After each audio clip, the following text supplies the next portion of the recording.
حج البيت من استطاع إليه سبيلا صدق اللہ العظیم۔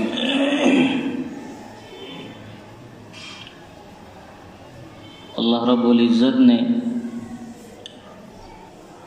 انسانوں میں بے شمار خصوصیات رکھی ہیں۔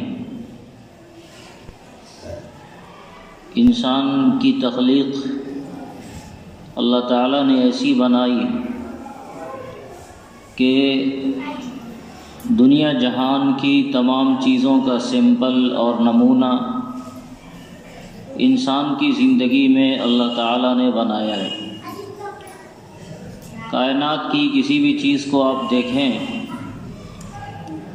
اور وہ چیز انسان میں غور کریں تو آپ کو وہ چیز انسان کے اندر بھی ملے گی۔ اللہ نے آسمان بنایا، زمین بنائے، سورج چاند ستارے بنائے، درخت بنائے، پیڑ پودے بنائے، پھل پھول بنائے۔ یہ سب چیزوں کے نمونے انسانوں کے اندر اللہ تعالیٰ نے رکھے ہیں۔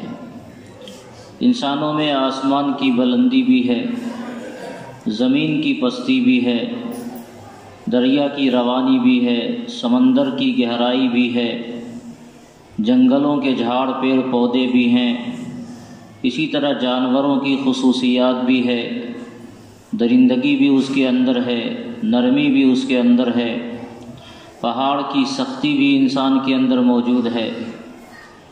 یہ سب چیزیں انسانوں کی تخلیق میں اللہ تعالیٰ نے رکھی ہیں، لیکن بنیادی طور پر انسان کو 4 چیزوں سے پیدا فرمایا اور اس کی 4 خصوصیات انسانوں میں نمایاں طور پر نظر آتی ہے۔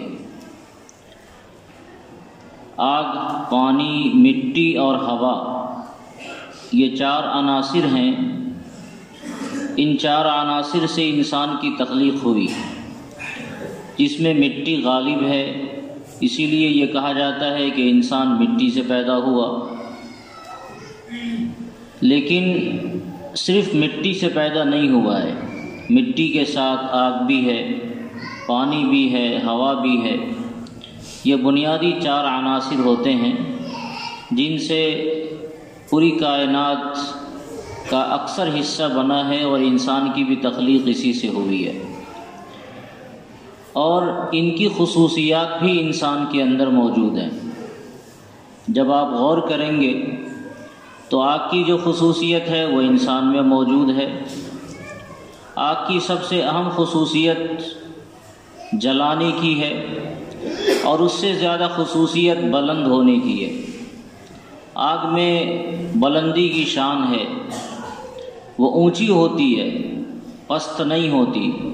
وہ جتنا تیز ہوگی اتنا بلند ہوگی۔ اس طرح آگ میں اوپر اٹھنے کی صلاحیت ہے، نمایاں ہونے کی صلاحیت ہے۔ اسی لیے آگ کی ایک خصوصیت وہ ہے جو شیطان کے اندر موجود تھا۔ ابلیس نے جو کہا تھا، جب اس کو یہ کہا گیا کہ حضرت آدم علیہ السلام کو سجدہ کرو، تو اسی نے اسی استدلال سے اپنی بات رکھی، خلقتنی من نار وخلقتہ من طین، کہ آپ نے ہمیں تو آگ سے پیدا کیا ہے، اور آگ کی خصوصیت اونچا اٹھنا ہے۔ اس کا مطلب یہ ہے کہ میں آدم سے بڑا ہوں، اور بڑا چھوٹے کو سجدہ کیوں کرے گا؟ تو آگ کی خصوصیت اوپر جانا ہے۔ اسی خصوصیت کا نظارہ انسانوں کے اندر ہوتا ہے، تو انسان کے اندر بھی نمایاں ہونے اور اوپر اٹھنے کا مزاج بنتا ہے، جس کو ہم تکبر کے نام سے جانتے ہیں۔ انسان میں تکبر ہوتا ہے، اور تکبر اس لیے ہے کہ اللہ تعالیٰ نے انسان کو بھی آگ سے بنایا ہے۔ انسان کی پیدائش میں آگ کو بھی رکھا گیا، اس لیے انسان میں تکبر ہے۔ ہر آدمی عام طور سے اگر اس کی نفس کی تربیت نہیں ہوئی تو وہ یہ چاہتا ہے کہ وہ دوسروں سے بڑا نظر آئے، یا اپنے آپ کو وہ دوسروں سے بڑا سمجھتا ہے، اسی لیے کہ اس کی پیدائش آگ سے ہوئی ہے۔ اسی طرح انسان کی پیدائش میں اللہ تعالیٰ نے مٹی کو رکھا۔ مٹی کی ایک خاصیت بہت عظیم ہے، وہ یہ ہے کہ مٹی ہر چیزوں کو ڈھانک کر ختم کر دیتی ہے۔ جو بھی چیز اس کی پشت پر ڈالا جائے وہ سب چیزوں کو اپنے اندر سمو لیتی ہے اور کسی کو ظاہر نہیں ہونے دیتی ہے۔ کوئی خزانہ آپ رکھیں، کچھ دنوں کے بعد یہ خزانہ زیر زمین چلا جائے گا۔ کسی مردے کو آپ قبر میں دفناویں، کچھ دنوں کے بعد اس کا وجود ختم ہو جائے گا۔ حتیٰ کہ بڑی بڑی بلڈنگیں اگر اسے یوں چھوڑ دیا جائے تو مرور زمانے کے ساتھ وہ بلڈنگیں بھی زمین کے اندر چلی جاتی ہیں۔ آثار قدیمہ والے جب زمینوں کی کھدائی کرتے ہیں تو بعض مواقع پر بڑے بڑے محلات نظر آتے ہیں۔ ظاہر ہے کہ وہ محل زمین کے اندر نہیں بنایا گیا ہوگا، وہ زمین کے اوپر ہی رہا ہوگا، لیکن زمانے کے گزرنے کے ساتھ ساتھ مٹی نے اسے اپنے اندر سمو لیا اور سب چیزوں کو ڈھانک لیا، ختم کر دیا۔ یہ بخالت کی صفت ہے، ہر چیز ہمارے پاس رہے، دوسرے کی طرف نہیں جائے۔ یہی صفت انسانوں کے اندر بھی آتی ہے تو انسان میں بھی بخالت کی صفت پیدا ہوتی ہے، اور انسان یہ چاہتا ہے کہ سب کچھ اسے ہی حاصل ہو جائے، دوسرے کو کچھ بھی نہیں ملے۔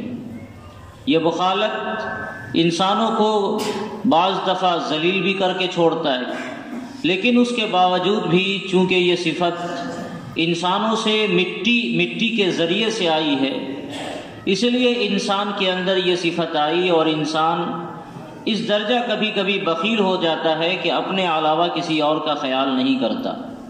وہ یہ سمجھتا ہے کہ 1 پائی کا بھی فائدہ ہو تو اسے ہی ہو، اور 1 کروڑ کا بھی فائدہ ہو تو اسے ہی ہو، جو بھی ہو سب اسی کے پاس آوے، اس لیے کہ اس کے اندر بخالت کی صفت ہے جو مٹی کے ذریعے سے آئی۔ اور مٹی کے ذریعے سے بخالت آنے کی وجہ سے جس طرح زمین ساری چیزوں کو نگل لیتی ہے اور اپنے اندر سمو لیتی ہے، وہ نہیں چاہتی کہ کسی دوسرے کو اس کا حصہ ملے، اسی طرح انسان بھی یہ چاہتا ہے کہ جو کچھ ہو بس ہمیں ہی ملے۔ اگر اسے 1 مکان حاصل ہو گیا وہ چاہتا ہے دوسرا ملے، دوسرا حاصل ہو گیا وہ چاہتا ہے تیسرا ملے، جس کو روایت رسول میں یہ بیان کیا گیا کہ انسان کا پیٹ بس قبر ہی بھر سکتا ہے، ورنہ اگر 1 وادی سونے کے مل جائیں تو وہ چاہے گا کہ دوسری وادی بھی ہمیں مل جائے۔ تو انسان اسی بخالت کی وجہ سے وہ لالچی ہوتا ہے، اور وہ یہ سمجھتا ہے کہ سب کچھ ہمیں ہی ملے، دوسرے کو کچھ بھی نہیں ملے۔ یہ بخالت کی صفت در حقیقت مٹی کی وجہ سے پیدا ہوتی ہے۔ اسی طرح اللہ تعالیٰ نے انسانوں کی پیدائش میں ایک اور چیز رکھا ہے، وہ ہے ہوا۔ ہوا کی ایک خاص خصوصیت ہے، جن حضرات کو سائنس کا تھوڑا بہت بھی علم ہوگا وہ جانتے ہوں گے کہ ہوا ہمیشہ خالی مقام پر آ کر بسیرا ڈالتا ہے۔ جہاں کوئی چیز ہوگی وہاں ہوا نہیں ہوگی، اور جہاں ذرہ برابر بھی کوئی خالی چیز ملی وہاں ہوا کا وجود ہو جائے گا۔ آپ 1 گلاس میں پانی ڈالیں، اگر آپ کا پورا گلاس پانی سے بھرا ہوا ہے تو اس میں ہوا نہیں ہوگی، اور اگر آدھا گلاس پانی ہے تو آدھے گلاس میں پانی ہے، کیونکہ اس جگہ کو پانی نے گھیر لیا، اور جو آدھی جگہ باقی ہے اس جگہ کو ہوا نے گھیر لیا، وہاں ہوا موجود ہو جاتی ہے۔ ایک کمرہ ہے جس کمرے میں ہم یہاں موجود ہیں، جہاں جہاں ہماری جگہ بنی ہوئی ہے وہاں ہوا نہیں ہے، کیونکہ ہم نے اسے گھیر رکھا ہے۔ لیکن اس کے علاوہ جو جگہ بنی ہوئی ہے، جو صفیں خالی ہے، اوپر کی جو فضا خالی ہے، ان سب کے اندر ہوا موجود ہے۔ یعنی ہوا اپنے علاوہ دوسروں کو برداشت نہیں کرتی ہے۔ ہوا یہ کہتی ہے جہاں کوئی رہے گا وہاں ہم نہیں رہیں گے، اور جہاں کوئی نہیں ہو وہاں ہم رہیں گے۔ انفرادیت کی شان اس کے اندر ہے، وہ چاہتا ہے کہ میں نمایاں رہوں، اکیلا میں دکھوں، میرے سوا کوئی دوسرا نہیں ہو۔ اور یہی خصوصیت جب انسان کے اندر آئی تو انسان بھی اپنی انفرادیت کو چاہتا ہے، وہ چاہتا ہے کہ وہ اکیلا نظر آوے، ہمیشہ نمایاں نظر آوے، ہمیشہ تنہا نظر آوے، بس وہی ہو، اسی کا نام ہو، اس کے علاوہ کسی دوسرے کا نام نہیں ہو، صرف اسی کا سکہ چلے، اس کے علاوہ کسی دوسرے کا نام تک نہیں لیا جائے۔ وہ چاہتا ہے کہ اس کا تذکرہ کیا جائے، اس کی قربانیوں کا تذکرہ کیا جائے، اس کے نام کا تذکرہ کیا جائے۔ آپ کو حیرت ہوگی کہ انسان میں اگر کوئی بھی خوبی نہیں ہو تو بھی وہ چاہے گا کہ اس کا نام ہو، وہ نمایاں نظر آوے۔ ایک بندہ رکشہ چلاتا ہے تو رکشہ چلانے میں بھی وہ اپنے آپ کو فخریہ پیش کرے گا کہ میں اتنی مسافت 5 منٹ میں طے کر لیتا ہوں، اور دوسرے لوگ اتنی مسافت 1 گھنٹے میں طے کریں گے، آدھے گھنٹے میں طے کریں گے، 10 منٹ میں طے کریں گے، میرا کوئی مقابلہ نہیں کرے گا. یہ کیا ہے؟ وہی انانیت والی جو شان ہے جو ہوا کے راستے سے انسان کے اندر آتی ہے. اور انسان اپنے آپ کو نمایاں نظر آنا چاہتا ہے کہ وہ چاہتا ہے کہ ہر جگہ وہ تنے تنہا رہے، کہیں اور کوئی دوسرا اس کی جگہ پر نہیں ہو. ایک آدمی مزدور ہے، وہ مزدور بھی اپنی انفرادیت چاہتا ہے، وہ کاموں میں مقابلہ کرے گا اور کبھی دکھلائے گا میں اتنا کام کر رہا ہوں، دوسرا بندہ اتنا کام نہیں کر سکتا ہے. یعنی وہی انانیت کی جو شان ہے وہ ہر جگہ نظر آتی ہے. تو اس عنصر کی وجہ سے انسان کے اندر بھی انفرادیت کی ایک شان پیدا ہو گئی، اور انسان ہر جگہ چاہتا ہے کہ وہ ہر جگہ تنے تنہا رہے، ہر جگہ اس کا نام لیا جائے، اسی کا نام لیا جائے، کسی دوسرے کا کوئی تذکرہ نہیں ہو. اور جب اس کا نام لیا جائے گا کہ فلاں بندے نے ایسا کیا تو فطری طور پر اسے خوشی ہوتی ہے. جب دوسرے کی تقلید کر دی جائے اور صرف ایک بندے کا نام لیا جائے کہ بس تم ہی تنے تنہا ہو، تو اس کا نفس پھولتا ہے کہ وہ میں نمایاں ہو گیا. یہ ہوا کی شان ہے جس کی وجہ سے اللہ تعالیٰ نے ہوا کے ذریعے بھی انسان کو پیدا کیا، تو اس کی یہ شان ہوئی اور اس کی وجہ سے انسان کے اندر یہ بات پیدا ہوئی. اسی طرح اللہ تعالیٰ نے انسان کو پانی کے ذریعے بھی بنایا ہے. پانی کی بھی ایک خاص خصوصیت ہے، جہاں اس کے اور فائدے ہیں، لیکن ایک بڑی خصوصیت پانی کی یہ ہے کہ وہ ایک جگہ برقرار رہنے کی صلاحیت اس کے اندر نہیں ہے. کسی برتن میں اگر آپ رکھ دیں، چاروں طرف سے اسے گھیر دیں، تب تو وہ برقرار رہے گا. لیکن اگر مثال کے طور پر اس کو ذرہ برابر بھی ادھر سے ادھر ہونے کا موقع ملا تو وہ اپنی جگہ سے کھسک لیتا ہے اور دوسری طرف لڑک جاتا ہے. کسی بھی پانی کو گلاس کے اندر بھریں اور ذرا سا ایک سوئی اگر گلاس سے اوپر لبالب کر دیں تو اس کو ذرا موقع ملا، پانی کا وہ قطرہ گلاس سے باہر ہو جائے گا. 2 قطرے آپ زمین کے اوپر ڈال کر دیکھیں، زمین پر ڈالنے کے بعد وہ قطرہ اپنی جگہ صحیح سلامت نہیں رہے گا. کیا ہوگا؟ کسی طرف لڑک جائے گا. جہاں اسے موقع ملا، کوئی نشیبی زمین ملی، جہاں اسے ڈھلان ملا، اس کی طرف وہ پانی لڑکتا ہے. یہ ایک شان ہوا کے اندر ہوتی ہے، اور اسی شان کی وجہ سے انسان کے اندر بھی یہ کمی پیدا ہوئی کہ انسان بھی لڑکتا ہے. وہ ایک مزاج کے اوپر قائم نہیں رہتا، جس کو اگر ہم تعبیر کریں تو ہم یہ کہیں گے چلو تم ادھر کو ہوا ہو جدھر کی. انسان ایک آدمی کے ساتھ ہے تو اس کی بولی بولنے لگا، دوسرے بندے کے ساتھ ہو گیا تو اس کی ہاں میں ہاں ملانے لگا، اور تیسرے بندے کے ساتھ گیا تو وہ اس کی ہاں میں ہاں ملانے لگا. یہ کیوں؟ ہر جگہ اس کی رائے بدل رہی ہے، اس کا موقف کیوں بدل رہا ہے؟ اس لیے کہ اس کے عنصر میں پانی کا دخل ہے، اور پانی ایک حالت پر برقرار نہیں رہتا. اسی لیے انسان بھی جب اس کی تربیت نہیں کی جائے گی تو وہ ایک حالت پر برقرار نہیں رہے گا. آپ کے ساتھ ہے تو اس کی رائے آپ جیسی ہو گئی، اور وہ دوسرے بندے کے ساتھ ہے تو ٹھیک الٹی رائے اس کی ہو جاتی ہے. صاحب ابھی تو تم فلاں بات کہہ رہے تھے اور ابھی 5 منٹ کے اندر تمہاری رائے بالکل بدل گئی. ہاں، وہ بدل سکتی ہے، اس لیے کہ وہ ایک حالت پر برقرار رہنے والی چیز نہیں ہے، اس کے اندر استقامت نہیں ہے. تو یہ بنیادی طور پر انسانوں میں اس طرح 4 عناصر کے داخل ہونے کی وجہ سے 4 خصوصیات انسان کے اندر پیدا ہوئی، جو خصوصیات انسان کے لیے اچھی نہیں تھی. مٹی سے پیدا ہونے کی وجہ سے انسان میں بخالت آئی، آگ سے پیدا ہونے کی وجہ سے انسان میں تکبر آیا، ہوا سے پیدا ہونے کی وجہ سے انسان میں انانیت آئی، اور پانی سے پیدا ہونے کی وجہ سے انسان کے اندر بے اعتدالی آئی. اعتدال اور استقامت اس کی زندگی میں نہیں رہا.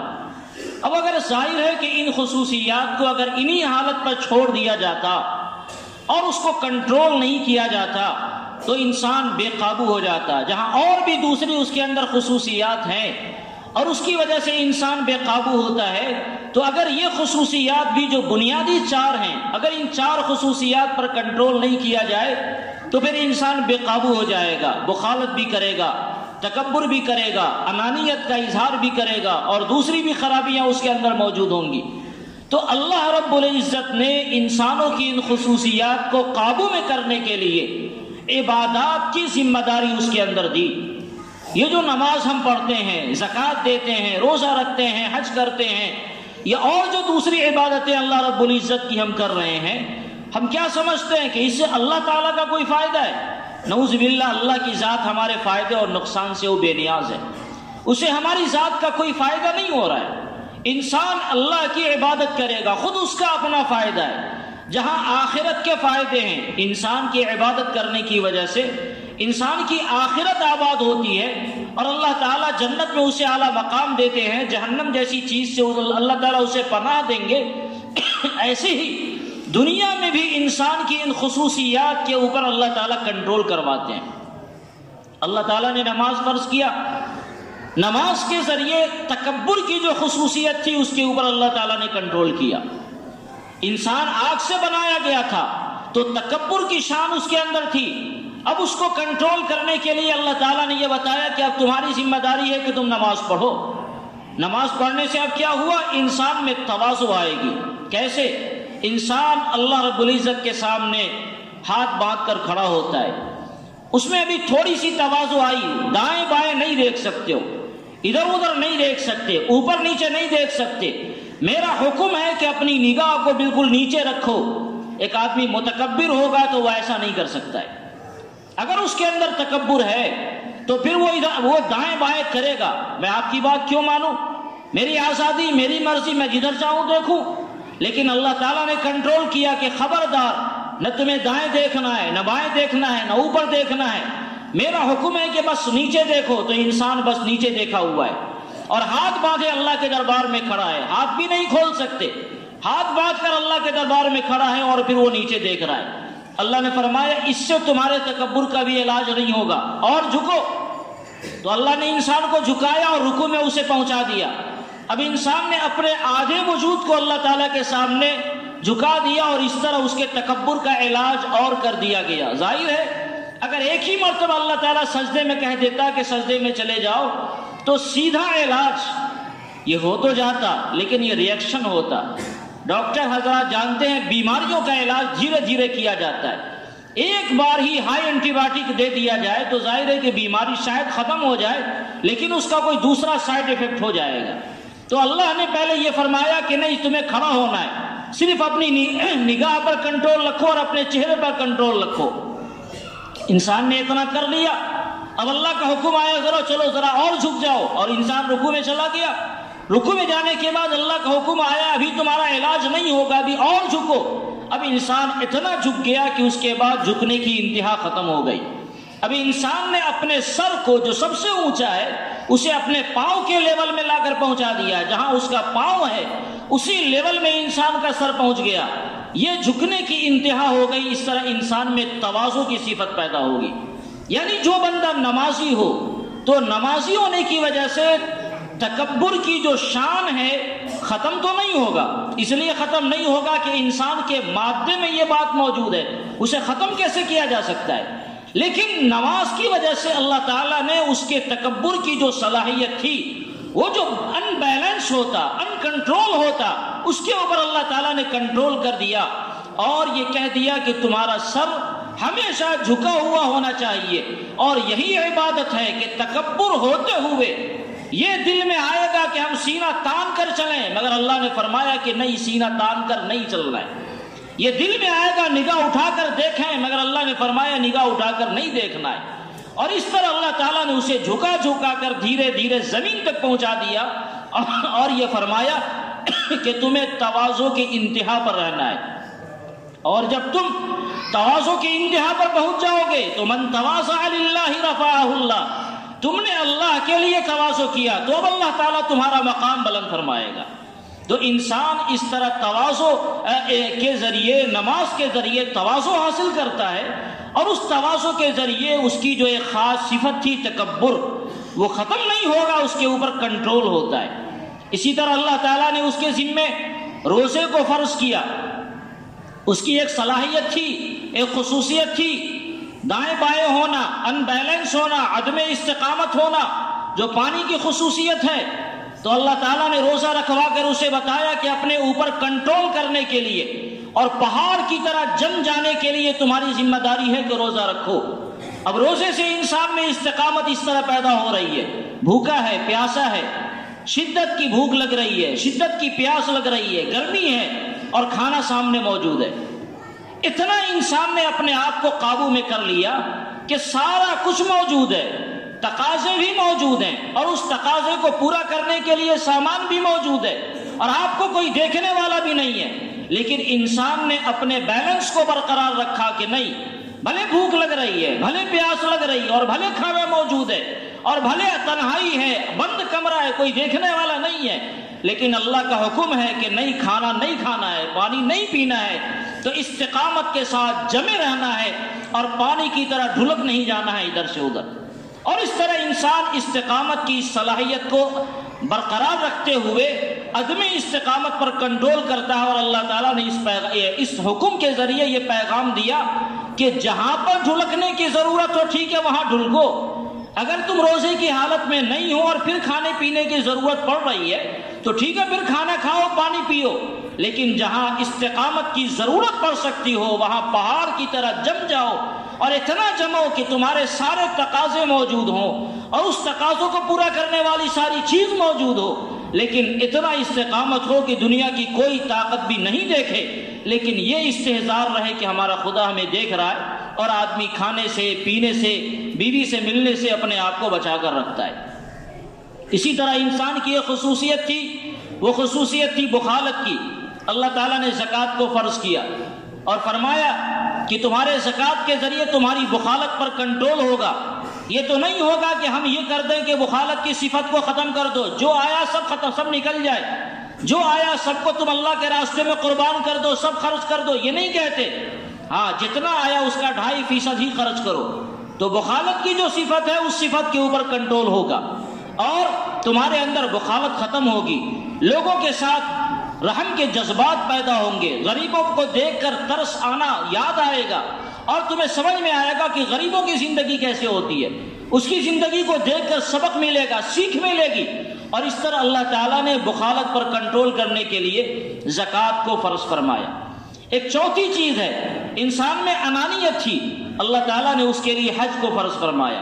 انسان چاہتا ہے کہ وہ تنے تنہا دکھے، منفرد دیکھے، اپنی شان کے ساتھ دکھے، صرف اس کے نام کا سکہ چلے، صرف اس کا چرچا ہو، تو اللہ تعالیٰ نے حج کو فرض فرمایا، اور حج فرض فرما کر اللہ تعالیٰ نے یہ بتایا کہ تمہاری ساری انانیت ختم ہو جانی چاہیے، ساری انفرادیت تمہاری ختم ہو جانی چاہیے۔ تم ہوتے کون ہو؟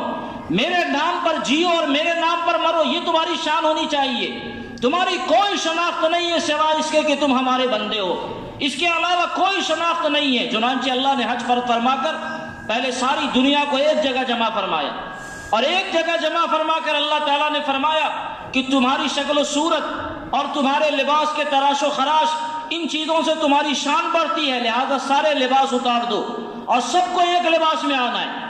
سب کو احرام کا لباس پہنا دیا گیا، اور احرام کا لباس پہنا کر اللہ رب العزت نے ساری جو شان ہوتی ہے، کوئی بادشاہ ہے، کوئی عالم ہے، کوئی مالدار ہے، کوئی غریب ہے، سب کو ایک صف میں ایسا کھڑا کر دیا کہ کہیں سے یہ پتہ نہیں چل رہا ہے کہ یہ بندہ اپنے ملک کا بادشاہ ہے، یہ بندہ اپنے ملک کا سربراہ ہے، یہ بندہ اپنے ملک کا ذمہ دار ہے، یہ بندہ اپنے ملک کا سب سے بڑا عالم ہے، یا یہ بندہ سب سے بڑا جاہل اور سب سے بڑا غریب ہے۔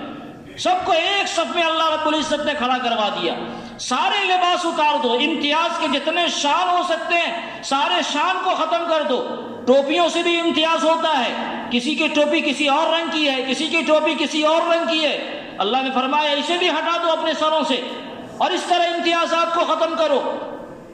انسان تو انسان ہے، بالوں کے ذریعے بھی امتیاز رکھ سکتا ہے، بالوں کی چوٹی بنا لے، کوئی آدمی بالوں کا اسٹائل الگ کر لے، اللہ نے فرمایا پھر اس بال کو بھی ہٹاؤ، بال کو بھی ختم کرنا ہے۔ حلق کے ذریعے اللہ تعالیٰ نے بالوں کو بھی ختم کر دیا۔ سب گنجے بن جاؤ، سب ٹکلے بن جاؤ، سب کے بال چھوٹے چھوٹے ہو جائیں، تو بالوں سے بھی تمہارا امتیاز ختم ہو گیا، ٹوپیوں سے بھی تمہارا امتیاز ختم ہو گیا، اور لباسوں سے بھی تمہارا امتیاز ختم ہو گیا، اور سب کو ایک دروازے پر بلا کر رب ذوالجلال کہتا ہے ہمارے سامنے سجدہ ریز ہو جاؤ۔ تو یہ حج کی جو عبادت اللہ رب العزت نے فرض فرمائی، بنیادی شان اس کی یہ ہے کہ انسان کی انانیت کو یہ ختم کر دیتا ہے۔ یعنی اللہ تعالیٰ نے جو عبادتیں انسانوں کے ذمے لگائی ہیں، جہاں آخرت میں ہمارے فوائد ہیں اس کے، دنیا میں اللہ تعالیٰ نے ہماری بعض جو قبیح قسم کی خصوصیات تھی، ہماری انانیت تھی، ہمارا تکبر تھا، ہمارا بخل تھا، یا ہماری عدم استقامت والی صلاحیت تھی، ان سب پر کنٹرول کرنے کے لیے رب ذوالجلال نے، اللہ تعالیٰ نے عبادتوں کو، اور خاص طور سے جو بنیادی 4 عبادتیں ہیں، نماز، روزہ، حج اور زکوٰۃ، جو اسلام کی عبادتوں میں بنیادی 4 اہم ارکان ہیں، ان کو دے کر اللہ تعالیٰ نے انسان کی ان خصوصیات کے اوپر کنٹرول فرمایا۔ یہ ہے بنیادی طور پر عبادتوں کی ذمہ داری جو انسان کو دی گئی۔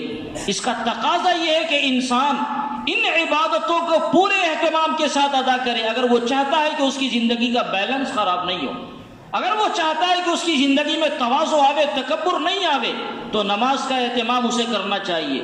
نماز جہاں اور بیماری اور برائیوں سے روکے گی، اس کی زندگی میں تکبر کی صفات کو بھی کنٹرول کرنے کا کام دے گی۔ اگر وہ چاہتا ہے کہ بخالت اس کی زندگی سے ختم ہو، تو زکوٰۃ کو ادا کرنا چاہیے۔ اگر وہ چاہتا ہے کہ اس کی زندگی میں استقامت آوے، تو رمضان کے روزے کا اہتمام کرنا چاہیے۔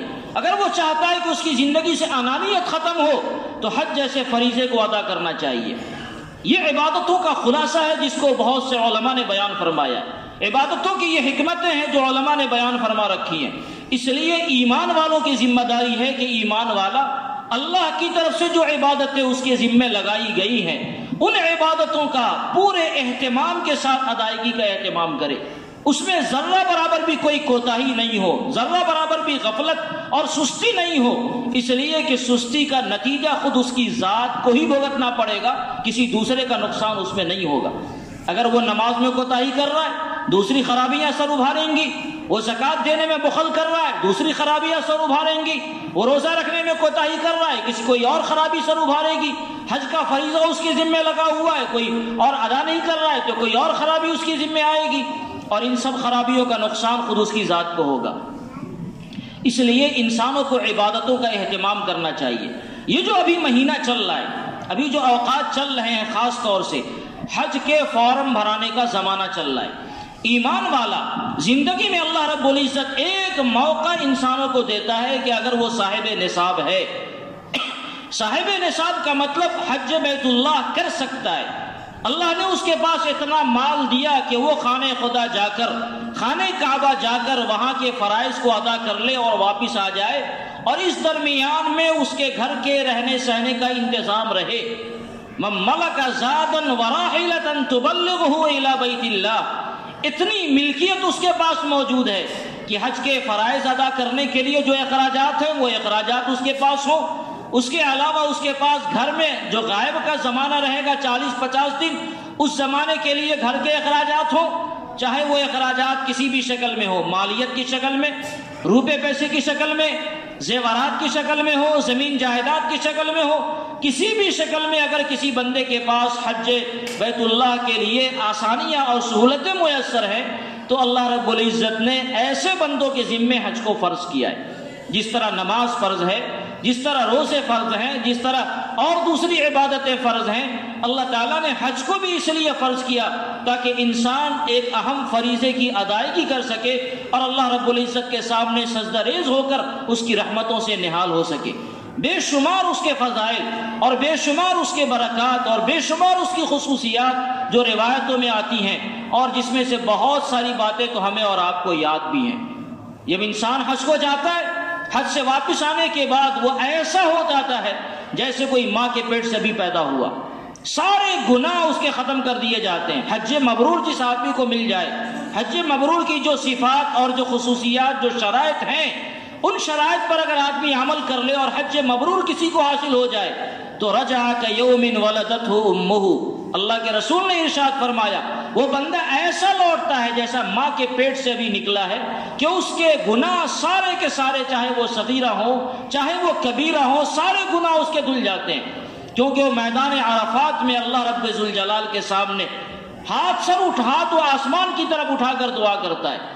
اور میدان عرفات کی خصوصیت یہ ہے کہ جو بندہ یہ سمجھے کہ میں تو بہت گناہ گار ہوں اور میرے گناہ کی مغفرت نہیں ہو پائے گی، یقیناً وہ گناہ گار ہے، کتنا بڑا گناہ گار ہو، لیکن اللہ کی رحمت کی برسات ایسی ہوتی ہے کہ سارے گناہ گاروں کے گناہوں کو اللہ تعالیٰ معاف فرما دیتے ہیں۔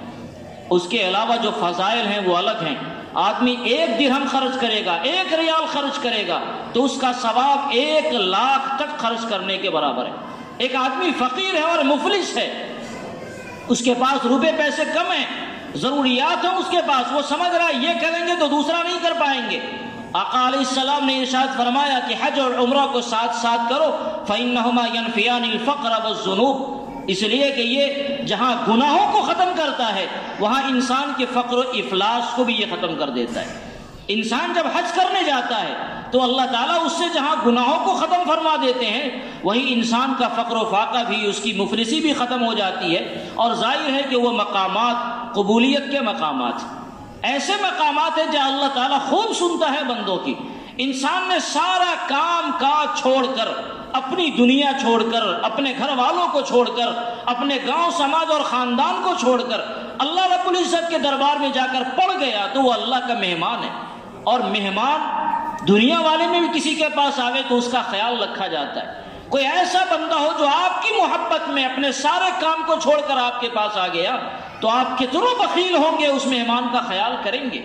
اللہ رب العزت کے دربار میں کوئی مہمان پہنچے اور وہ فیاض ذات، وہ داتا ذات اس مہمان کا خیال نہیں کرے، ایسا کیسے ہو سکتا ہے؟ اس لیے اگر ہمارے ذمے حج کا فریضہ عائد ہے تو اس فریضے کی ادائیگی کے لیے اس کی کوشش کرنی چاہیے۔ کسی کا پاسپورٹ اگر نہیں بنا ہوا ہے، پاسپورٹ بنانے کا اہتمام کرے، بلکہ میں نے تو بارہا کہا ہے کہ اگر حج کا فریضہ عائد ہو یا نہیں ہو، پاسپورٹ جیسی چیز تو ہر حال میں بنا لیں، اور اللہ تعالیٰ سے یہ کہیں کہ خدایا ہمارے بس میں جتنا تھا اتنا ہم نے کر لیا، باقی آپ کے حوالے ہے، آپ کے بس میں جو ہے، آپ کی قدرت میں جو وہ آپ کریں۔ تو اگر آپ فقیر بھی ہوں گے اور طلب ہوگی تو کبھی کبھی اللہ تعالیٰ کی رحمت کا جھونکا ایسا چلتا ہے کہ اس طلب کی وجہ سے اللہ تعالیٰ قبول فرماتے ہیں اور انسان کو اس مقام تک پہنچا دیتے ہیں۔ اور اگر کبھی دنیا کے اعتبار سے نہیں پہنچ سکے تو آپ کی نیتوں کی بنیاد پر آخرت میں تو انشاءاللہ اللہ تعالیٰ بدلہ دیں گے ہی۔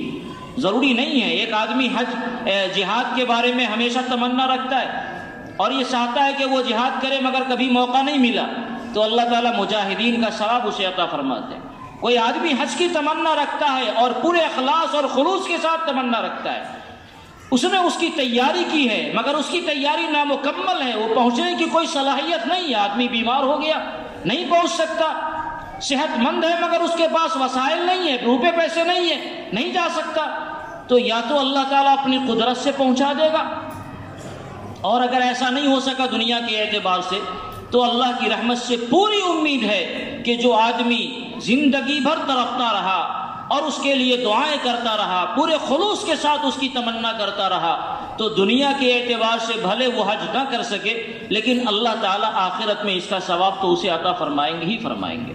اس لیے ہر ایمان والوں کو یہ شوق اور طلب ہونی چاہیے، اور بھلا کون ایمان والا ہوگا جو اس کی تمنا نہ کرے کہ ہم خانہ خدا بیت اللہ کا حج کریں، عمرہ کریں، اس کی تمنا نہ کرتا ہو، بھلا کون ایسا ہوگا؟ اللہ تعالیٰ سننے سے زیادہ ہم سب کو اس کی تیاری کرنے کی اور اس پر عمل کرنے کی توفیق عطا فرمائے۔ دعاؤں کا بھی اہتمام کرنا چاہیے، ہر فرد کو اپنے لیے ہمیشہ دعا کرنا چاہیے کہ اللہ تعالیٰ اس سعادت سے جلد اس ذمہ داری سے اور اس سعادت سے بہرور ہونے کی توفیق عطا فرمائے۔ آمین۔ وآخر دعوانا